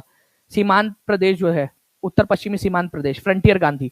राजेंद्र प्रसाद जी को बिहार का गांधी के रूप में जानते हैं हम लोग, ठीक है, ये याद रखना है आप लोगों ने। इंपॉर्टेंट पॉइंट, एग्जाम के अंदर में पूछने की बहुत प्रबल संभावना, राजेंद्र प्रसाद जी को, ठीक है। राजेंद्र प्रसाद जी को एक और चीज है, देश रत्न के नाम से जाना जाता है। एक बार सभी लोग लिख देंगे, ठीक है। अगर इस पर प्रश्न आप लोग बना सकते हो कमेंट के अंदर में तो बना भी देंगे ताकि बाकी बच्चे आंसर कर सके। देश रत्न के नाम से किसको जाना जाता है, ये क्वेश्चन बनने की भी संभावना है, देश रत्न, ठीक है, राजेंद्र प्रसाद जी, याद रखना है, इंपॉर्टेंट, एग्जाम के अंदर में पूछ सकते हैं आपसे, ठीक है। नाउ फ्रेंड्स देखिए, who was the accused of murder of doctor Lyall, ठीक है, the deputy opium agent of Patna opium agency. देखो पटना में क्या था ना, पटना में ओपीएम एजेंसी जो थी, नील की खेती के साथ साथ में जो है यहाँ पर मैं आपको बता दूं कि अफीम की खेती भी होती थी, ठीक है, पटना और उसके आसपास वाले क्षेत्रों के अंदर में। तो ओपीएम एजेंसी जो थी उसके डेप्यूटी एजेंट थे डॉक्टर लायल, इनका मर्डर कर दिया गया था, ठीक है, 1857 के विद्रोह के समय में। तो इनके मर्डर का आरोप किस पर लगाया गया था, पटना के एक बुक सेलर के ऊपर में, जो किताब विक्रेता था। ऐसा आरोप था कि इन्होंने पटना के अंदर में 1857 का विद्रोह जो है उसकी उसका बिगुल फूका, ठीक है, लोग उनके दुकान पर आते थे, बातचीत करते थे, वहां पर में योजना बनाते थे कि कैसे अंग्रेजों से जो है लोहा लिया जाए। तो वो कौन थे जिनके ऊपर में डॉक्टर लायल की हत्या का आरोप लगा था, जो डिप्टी अफीम एजेंट थे, अफीम पटना अफीम एजेंसी के, तो वो थे पीर अली के ऊपर में। पीर अली एक पुस्तक विक्रेता थे, ठीक है। तो पटना के अंदर में 1857 के विद्रोह की कमान किसने संभाली थी? पीर अली ने, ठीक है। इनको जो है फ्रेंड्स 7 जुलाई को खुले मैदान के अंदर में फांसी दे दी गई थी इनको, पीर अली को। ओके, तो ये क्वेश्चन आप लोगों से बन सकता है कि पटना ओपीएम एजेंसी के डेप्यूटी एजेंट के मर्डर का आरोप, ठीक है, डॉक्टर लायल की हत्या का आरोप पीर अली के ऊपर में लगाया गया था पटना में, ठीक है। नाउ 1857 के विद्रोह के दौरान पटना में विद्रोह का नेतृत्व किसने किया था? तो पटना में नेतृत्व जो है फ्रेंड्स किसने किया था? ये आप लोगों ने याद रखना है, पीर अली ने किया था। ओके, ये याद रखेंगे आप लोग, पीर अली। नाउ नेक्स्ट क्वेश्चन की तरफ में हम लोग आगे बढ़े, उससे पहले आप लोगों को बता दूं, पटना अपराइजिंग लेड बाय पीर अली, पटना के अंदर में जो स्टार्ट हुआ था, पीर अली एक बुक सेलर थे, ठीक है। 3 जुलाई को जो है डॉक्टर लायल जो है वो उनकी हत्या हो गई, तो पीर अली को अरेस्ट कर लिया गया, पीर अली को अरेस्ट कर लिया गया। और पीर अली को जो है फ्रेंड्स कुछ दिन 4 दिन बाद ही फांसी चौराहे पर इनको बोला गया कि अपने साथियों के नाम बताओ। वो बोले भाई नहीं बता रहा, तुमको मार देंगे, ठीक है, फांसी दे देंगे, नहीं बता रहा, ठीक है। और उनको फांसी दे दी गई, वो फांसी पे चढ़ गए, लेकिन उन्होंने कोई भी चीज बताई नहीं। तो ये याद रखना है आप लोगों ने, पीर अली इनको फांसी दे दी गई, लेकिन इन्होंने अपने साथियों के नाम नहीं बताया, किसी और को नहीं बताया उन्होंने। 7 जुलाई, ठीक है, 1857 को, ठीक है। तो केवल 4 दिन के अंदर में उनको खुले मैदान में सबके सामने फांसी दे दी गई, ओके, पीर अली को। तो ये भी एक इंपॉर्टेंट पॉइंट है आपका, याद रखेंगे आप लोग। नेक्स्ट क्वेश्चन की तरफ में हम लोग आगे बढ़ते हैं फ्रेंड्स, लेकिन उससे पहले आपको बता दूं, ये जब सारी घटना हो रही थी, वो डॉक्टर लायल की हत्या हो गई, इसकी हत्या हो गई, पीर अली को पकड़ लिया गया, इनको फांसी दे दी गई। उस समय में पटना के कमिश्नर कौन थे? तो जो है विलियम टेलर, ये याद रखना है आप लोगों ने, पटना डिवीजन के कमिश्नर थे। तो उस समय पटना डिवीजन के कमिश्नर, ठीक है, कौन थे? ये अगर आप लोगों से आ जाए तो विलियम टेलर। ये क्वेश्चन बन सकता है कि लायल की हत्या के समय में, या पीर अली को पकड़े जाने के समय में, या पीर अली को फांसी दिए जाने के समय में पटना डिवीजन के कमिश्नर कौन थे? विलियम टेलर, ठीक है, ये याद रखना आप लोगों ने, विलियम टेलर। तो एग्जाम के अंदर में पूछा जा सकता है। ओके, नाउ अब देखिए एक क्वेश्चन आया आपका, 1922-1923 में मुंगेर में किसान सभा का आयोजन किया गया था, ठीक है। 22-23 में मुंगेर में किसान सभा का आयोजन किया गया, किसके नेतृत्व में? स्वामी सहजानंद सरस्वती के नेतृत्व में, कृष्ण सिंह, मोहम्मद जुबैर, ठीक है, K N Singh, none of the above, more than one of the above. यहां पर मैं क्या बोला जा रहा है आप लोगों से फ्रेंड्स, ध्यान से समझना है आप लोगों ने। यहां बोला जा रहा है मुंगेर किसान सभा का, मुंगेर के अंदर में, ठीक है, बिहार प्रांतीय किसान सभा नहीं है। तो इसमें 2 जो इंपॉर्टेंट व्यक्ति थे वो थे फ्रेंड्स मोहम्मद जुबैर और श्री कृष्ण सिंह और मोहम्मद जुबैर, ठीक है। तो ये 2 व्यक्ति थे जिन्होंने 1922-23 में मुंगेर में किसान सभा का आयोजन किया था। तो किसान सभा का 1922-23 में आयोजन कहां पर में किया गया था? अगर ये क्वेश्चन आ जाए आप लोगों से तो ये याद रखना है फ्रेंड्स, मुंगेर के अंदर में हुआ था, ठीक है। श्री कृष्ण सिंह और जो है मोहम्मद जुबैर, शाह मोहम्मद जुबैर, ठीक है। तो आंसर जो है आपका हो जाएगा B and C, more than one of the above के अंतर्गत आता है, इसी वजह से आंसर हो जाएगा आपका ऑप्शन नंबर ई, ठीक है, मोर than one of the above. कितने लोगों को समझ में आया? ये क्वेश्चन एक्चुअल क्वेश्चन है आपका, 63rd कंबाइंड कॉम्पिटिटिव एग्जाम में आया था ये क्वेश्चन, आगे में पूछा जा सकता है। एंड कॉन्ग्रेचुलेशन आप सभी लोगों को फ्रेंड्स, आप लोगों ने 4000 प्लस लाइक्स यहाँ पर मैं कर दिया है, बहुत बहुत शुक्रिया आप सभी लोगों का। ये पूरा का पूरा सेशन आप लोगों को समर्पित, ठीक है। तो जल्दी से जो है हमारा जो टारगेट है 5000 लाइव और 5000 लाइक्स का, ठीक है, हम लोग उस तक भी पहुंच सकते हैं। पूरी एनर्जी मैं अपने तरफ से लगा रहा हूँ, आप लोग अपने तरफ से पूरी एनर्जी लगा दीजिए जल्दी जल्दी से, ताकि हम लोग जो है फ्रेंड्स ऐसे ही मेहनत करते रहे, ठीक है। चलिए, तो प्लीज ये याद रखना है आप लोगों ने, इसको इंपॉर्टेंट मार्क करेंगे आप सभी के सभी, इंपॉर्टेंट है ये क्वेश्चन। 1922-23 के अंदर में मुंगेर में किसान सभा का आयोजन श्री कृष्ण सिंह और शाह मोहम्मद जुबैर ने किया था, इसी वजह से मोर than one of the above इसका आंसर हो जाएगा आपका। ओके, चलिए नेक्स्ट क्वेश्चन की तरफ में हम लोग आगे बढ़ते हैं फ्रेंड्स। किस घटना के बाद महात्मा गांधी ने, ठीक है, असहयोग आंदोलन को वापस ले लिया था और बोला था कि ये मेरी हिमालय जैसी भूल है? असहयोग आंदोलन को उन्होंने बोला कि हिमालयन बंडर है ये, मतलब जितना बड़ा हिमालय है, जैसे हिमालय बड़े बड़े है, वैसे ये मेरी भूल है, बड़ी ही भूल है। भारतीय लोग जो है ये इस काबिल ही नहीं है कि उन लोगों को अभी अहिंसा का पाठ पढ़ाया जा सके। मतलब गांधी जी को बड़ा दुख हुआ, आहत हो गए, तो उन्होंने अपनी इस चीज को हिमालयन भूल बताया था। तो गांधी जी ने ये जो नारा था, ठीक है, कि ये मेरी हिमालय जैसी भूल थी असहयोग आंदोलन, और असहयोग आंदोलन को वापस ले लिया गांधी जी ने। आपको पता है फ्रेंड कि 4 और 5 फरवरी की रात जो थी, ठीक है, 1922 में, ठीक है, चौरी चौरा नाम की घटना हो जाती है। 22 पुलिस वालों को जो है जिंदा जला देती है एक भीड़, क्योंकि पहले पुलिस वालों ने उनके ऊपर में हमला किया, तो फिर पुलिस वालों को दौड़ा दौड़ा के भीड़ ने मारा, उनको उनके पुलिस स्टेशन को आग लगा दी, 22 पुलिस वाले मर गए। तो इसके बाद में गांधी जी जो है 12 फरवरी को बारदोली के अंदर में भाषण दे रहे थे 1922 में, बारदोली में, बारदोली नाम की जो जगह है गुजरात में, वहां पर, और वहां पर में उन्होंने घोषणा कर दी कि असहयोग आंदोलन को हम वापस ले रहे हैं, ये मेरी एक भूल है। मैं ऐसा मानता हूं कि भारत के जो लोग हैं वो अहिंसा, नॉन वायलेंस के लिए अभी तैयार ही नहीं है, उनको सिखाना पड़ेगा पहले। तो असहयोग आंदोलन में अहिंसा की अपेक्षा करना भारतीयों से ये मेरी हिमालय की तरफ भूल थी, ऐसा गांधी जी ने कहा था चौरी चौरा कांड के बाद में। ठीक है, चलिए, तो ये एक पॉइंट है आपका, बीपीएससी 2015 में आया था, तो कभी भी आ जाए तो असहयोग आंदोलन को अपनी भूल बताया था चौरी चौरा कांड के बाद। ठीक है, नाउ नेक्स्ट क्वेश्चन की तरफ में आगे बढ़ते हैं हम लोग फ्रेंड्स। बंगाल विभाजन की घोषणा कब हुई थी? अब देखिए, मैं आप लोगों को एक एक करके ना इसके अंदर में सारे के सारे पॉइंट्स बता देता हूं कि क्या हुआ क्या था उस समय में। ठीक है, तो बेसिकली बंगाल का विभाजन करना था। ठीक है, बंगाल और पूर्वी बंगाल में, तो बंगाल विभाजन की जो घोषणा है, ठीक है, कौन सी तारीख को हुई थी, ये क्वेश्चन आप लोगों से पूछा गया है। ठीक है, तो घोषणा जो है वो हुई थी 19 जुलाई को, 19 जुलाई 1905 को। ओके, 19 जुलाई 1905 को। और ये जो घोषणा थी ये लागू कब हुई, ये आप लोगों से पूछा जा सकता है। तो लागू हुई थी, मतलब ये बंगाल का विभाजन अस्तित्व में आया था 16 अक्टूबर 1905 को। ठीक है, ये पॉइंट याद रखनी आपने। पहली बार जो घोषणा हुई थी कि बंगाल का विभाजन होगा वो 19 जुलाई 1905 को हुआ था, और 16 अक्टूबर 1905 को ये प्रभावी हुआ था, लागू हुआ था। ये भी पॉइंट इंपॉर्टेंट है आप लोगों का, प्लीज इसको याद रखना है आप लोगों ने, इंपॉर्टेंट है, एग्जाम के अंदर में पूछे जाने की प्रबल संभावना आप लोगों की बनती है। 19 जुलाई को, ठीक है, इसकी घोषणा हुई थी। ये 2017-18 के एग्जाम के अंदर में आ चुका है, कभी भी पूछा जा सकता है। ठीक है, go for 5K live watching जल्दी जल्दी से कर दीजिए। यहाँ पर मैं शिजू बोल रहे हैं, तो सभी लोग जल्दी जल्दी से सेशन को लाइक एंड शेयर करते रहेंगे फ्रेंड्स। ठीक है, और आप लोग अपने लाइब्रेरी के ग्रुप में, ठीक है, अपने व्हाट्सएप के ग्रुप में, टेलीग्राम के ग्रुप में, हर जगह पे जल्दी जल्दी से फैला दीजिए इस सेशन को। ठीक है, नाउ अष्टप्रधान मंत्रिपरिषद किसके राज्य प्रबंधन में सहायता करती थी? अष्टप्रधान, ठीक है, बीपीएससी में आया हुआ क्वेश्चन है। अष्टप्रधान जो है किस चीज में सहायता करती थी? बाबर, अकबर या औरंगजेब या शिवाजी? अष्टप्रधान। अष्टप्रधान का मतलब, अष्ट का मतलब होता है 8, तो 8 मंत्रियों का समूह। ठीक है, किसके मंत्रिपरिषद में हुआ करता था, जो उनको राज्य चलाने में मदद करते थे? इसके लिए फेमस है शिवाजी। शिवाजी के मंत्रिमंडल में 8 लोग हुआ करते थे जो उनकी मदद करते थे प्रशासन चलाने के लिए। ठीक है, तो अष्टप्रधान। अब मैं जो है फ्रेंड्स आप लोगों से चाहूंगा कि 1 2 3 4 करके मैं आप लोगों से कुछ गिने चुने जो क्वेश्चन है हमारे, उसकी रिवीजन भी करवाता चलूं मैं साथ साथ में आप लोगों को। ठीक है, आप लोगों ने एकदम गोली की रफ्तार से स्पीड में आंसर करने हैं, और मुझे बताना है आप लोगों का स्कोर कितना आया।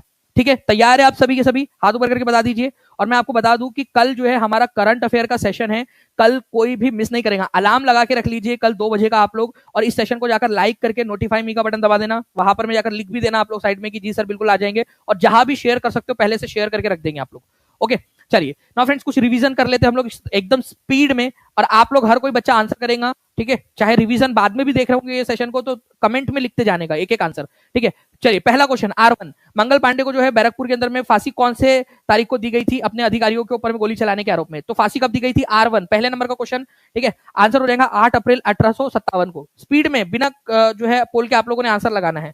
ठीक है, चलिए, तो आंसर आई होप आप सभी लोगों ने लगा दिया होगा। पहला नंबर का क्वेश्चन का आंसर 3 हो जाएगा। नेक्स्ट क्वेश्चन, मंगल पांडे ने 1857 के विद्रोह में पहली गोली किस स्थान पर चलाई थी? कौन सी जगह पे गोली चलाई थी? चलिए, उसी से रिलेटेड क्वेश्चन को पहले रख दिया है हमने। आप लोग आंसर लगाओगे तो कितने क्वेश्चन आपके सही होते हैं ये आप लोग बताएंगे। बैरकपुर के अंदर में गोली चलाई थी उन्होंने 29 मार्च 1857 को गोली चलाई थी, 29 मार्च को। ठीक है, और फांसी कौन सी तारीख को दी गई थी? जल्दी से कमेंट करके बता दीजिए। अभी आप लोगों ने आंसर किया है तो आप लोग आंसर आप लोग लिखिए, आप लोगों के लिए ज्यादा अच्छा रहेगा। आप लोग लिखते जाइए कौन सी तारीख को दी गई थी फांसी। नाउ नेक्स्ट क्वेश्चन जो है फ्रेंड्स, आजाद दस्ता की स्थापना किसने की थी? जल्दी से सेशन को लाइक करते रहेंगे फ्रेंड्स। 4361 लाइक्स हमारे हो चुके हैं यहाँ पर में। हम बहुत जल्दी 5000 लाइक्स की तरफ में भी आगे बढ़ जाएंगे। अगर हमारा सेशन खत्म होने से पहले आप लोग कर देते हो तो बहुत अच्छा रहेगा। हम लोग जो है जल्दी से फिर आपके लिए जो 2 सेशन मैंने अनाउंस किया है वो हम लोग ले पाएंगे। मैं वेट कर रहा हूँ कि कब आप लोग करोगे तो हम लोग जल्दी से वो सेशन ले सके। आजाद दस्ता की स्थापना निम्नलिखित में से किसने की थी? तो आजाद दस्ता की स्थापना, ठीक है, जयप्रकाश नारायण जी ने की थी। कौन सा आंदोलन उस समय में चल रहा था भारत में व्यापक स्तर पे, देश स्तर पे कौन सा आंदोलन चल रहा था? R3, रिवीजन नंबर 3 का आंसर कितने लोगों का सही हुआ है? ठीक है, तो जयप्रकाश नारायण, इनको hero of quit India movement बोलते हैं। तो इन्होंने क्विट इंडिया मूवमेंट के समय में आजाद दस्ता बनाया था। भारत के संविधान के सुलेखक कौन थे? आरपीएफ कांस्टेबल का क्वेश्चन है आपका। संविधान के सुलेखक कैलीग्राफिस्ट, जिन्होंने अपनी सुंदर सी राइटिंग के अंदर में इंग्लिश वाला जो संविधान है, ओरिजिनल संविधान, वो लिखा था। ठीक है, तो प्रेम बिहारी नारायण रायजादा, प्रेम बिहारी रायजादा इनका नाम है। इन्होंने हर पेज के ऊपर अपना नाम भी लिखा है।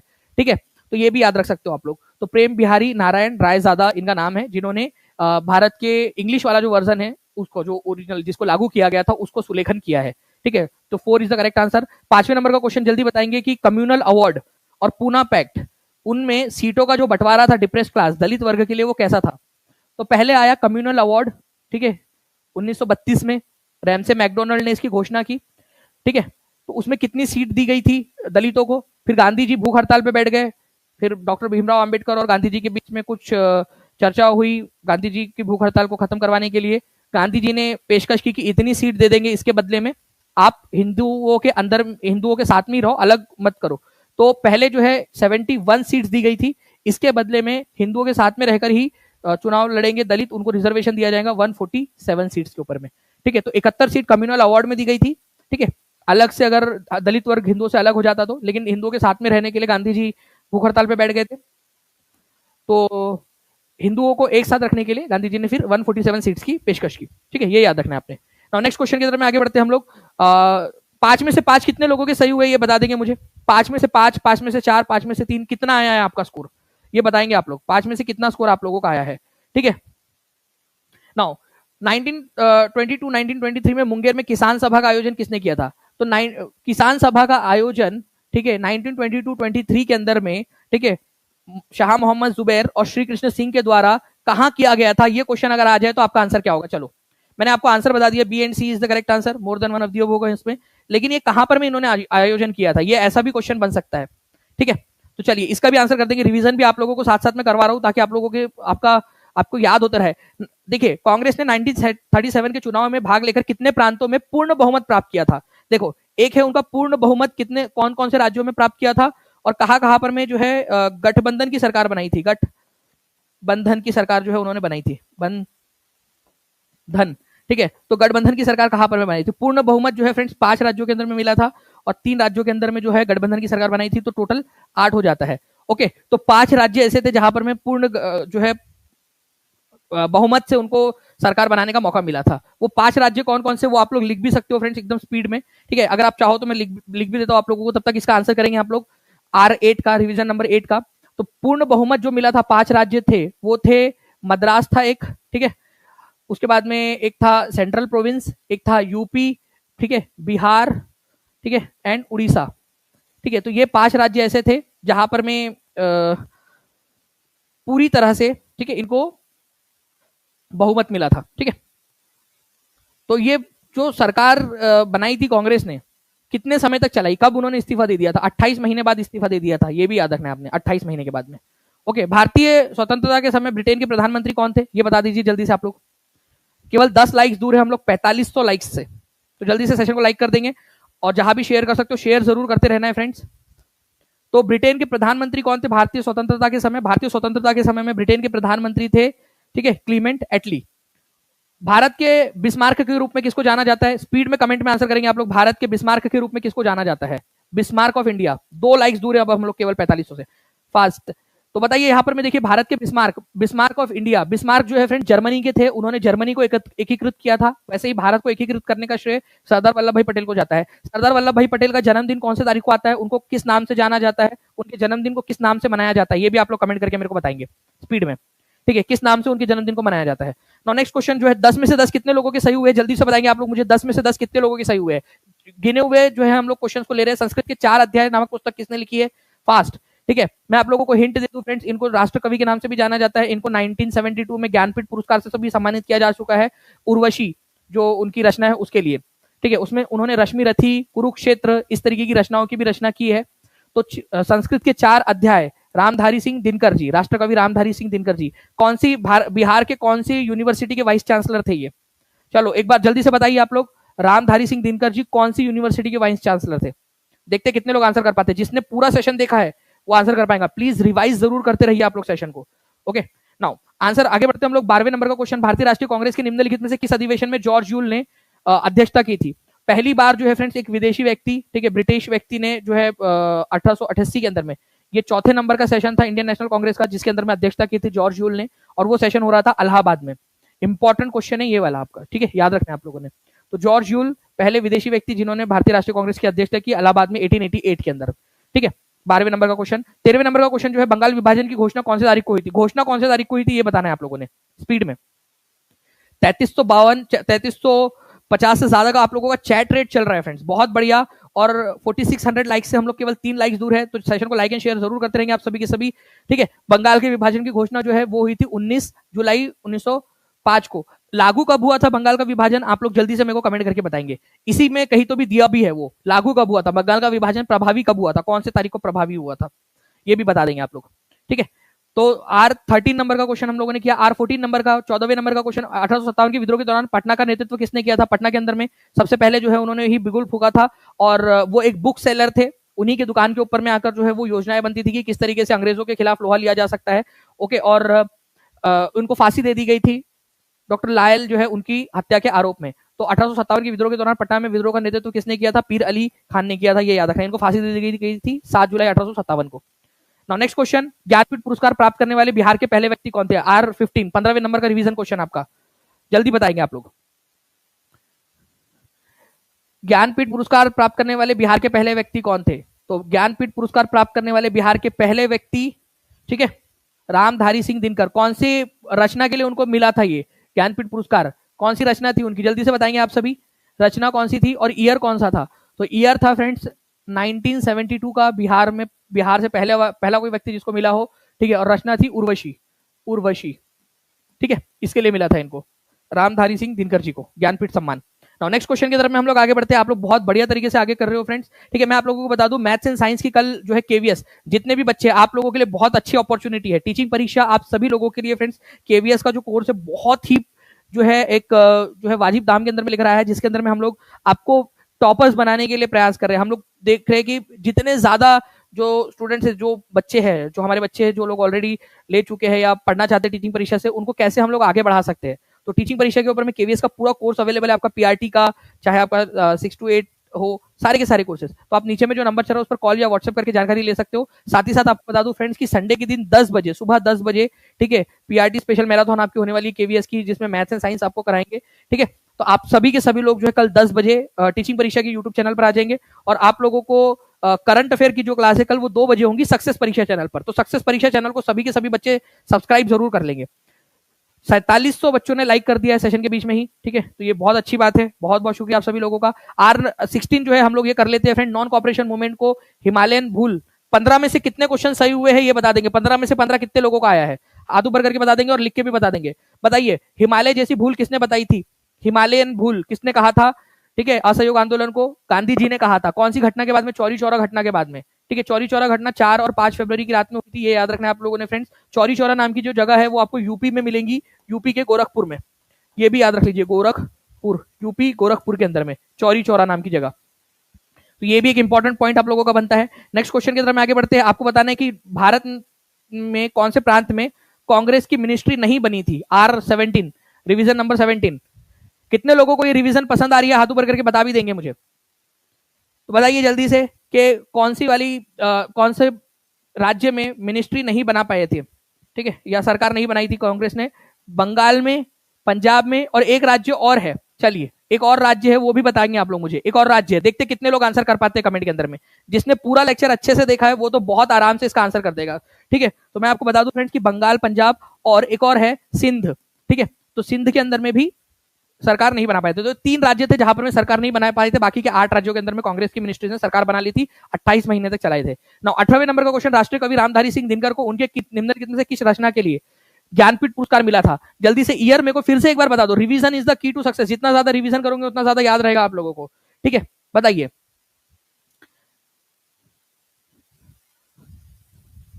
जल्दी से बताएंगे आप सभी के सभी फ्रेंड्स, कौन से साल में मिला था और कौन सी रचना के लिए? तो उर्वशी जो उनकी रचना है उसके लिए मिला था।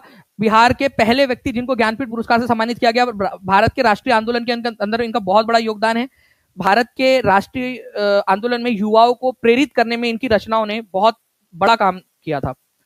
बैंक ऑफ कलकत्ता, जिसको बैंक ऑफ बंगाल बाद में नाम दिया गया, bank of Bombay, bank of Madras, ठीक है, इनको विलीन करके 1921 में किस बैंक में का नाम दिया गया, ठीक है। और उसी बैंक को बाद में स्टेट बैंक ऑफ इंडिया नाम दिया गया, ठीक है, स्टेट बैंक ऑफ इंडिया 1955 के अंदर में।